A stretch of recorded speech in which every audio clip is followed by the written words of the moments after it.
So this movie brings together all of our favourite Marvel characters in one gigantic film. I would love to know what your funniest or most memorable moment from making it together was.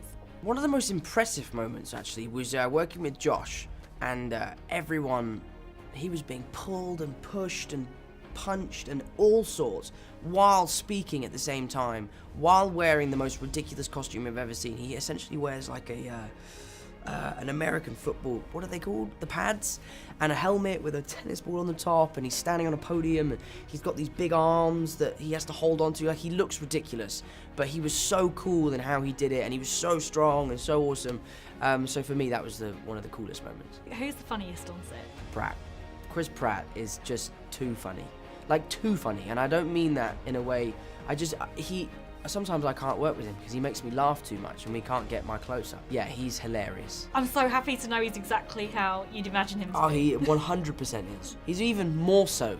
You know how you like see someone, you imagine what they'll be like? He's that version. Probably just going on set and seeing everybody, you know, and Yeah. kind of looking left and right and just, you know, pinching yourself going, is this real that all these people are here all at once? And seeing people meeting up as well who perhaps didn't know each other, or I mean, I certainly met people I'd admired from afar from other films. Josh Brolin plays Thanos with such extraordinary relish, and he said to me that he was having more fun than he's ever had as an actor. He genuinely was having the time of his life, and I'm excited to see how that transmits in his performance. I've heard he looked quite hilarious on set. He looks rather like Mark Ruffalo looks when he's playing the Hulk, which is wearing a kind of chessboard onesie. Looks very comfortable, it's very stretchy. And I think, does Tom Holland also wear the same chessboard onesie? Yep, they're both playing chess on each other's chests. Some of us get leather and metal, and other of us get chessboard onesies. So we're expecting some huge action scenes, obviously.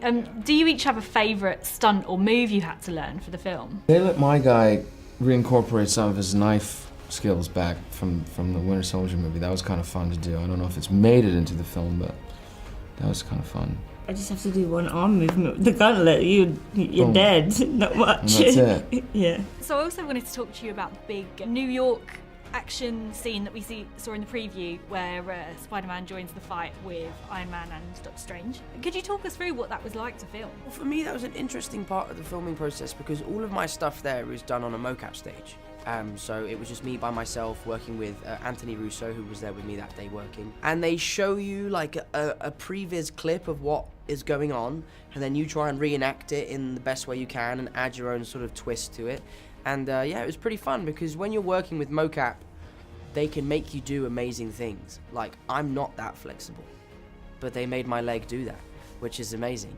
So yeah, so that whole sequence for me was all a mocap stage. And how long does something like that take to film? I have to give credit to the artists who do the CGI on these movies, you know. I think they employ like thousands of people. I don't know how much it is. Thousands might be too many, but I know it's a lot. And they have to draw every single detail into these films to make us look fantastic. So it's kind of a great, I owe a lot to them, you know, because they're really the ones that do it. And I know it takes a long time. So everyone's talking about what might happen in this top secret next film. What's the weirdest fan theory you've heard? The Soul Gem is something of a mystery to me. And people keep saying that the Soul Gem is a person, and I don't know the answer to the question, but that's the only one I'm interested in. I saw a couple things where people were like, is Captain America the Soul Stone? But I don't know if that's true or not. I don't know where the Soul Stone is, but that was an interesting one, I think. That is interesting. That is an interesting one, yeah. I saw a couple people say that the other day. So people are also talking about if any of our favourite characters might die in this one. Right. If you had to pick a way for Spider-Man to have a death scene, how would you like to see him go? I want it to be dramatic. I want it to be emotional. I want the whole audience weeping. So however we do that, that's what's going to have to happen.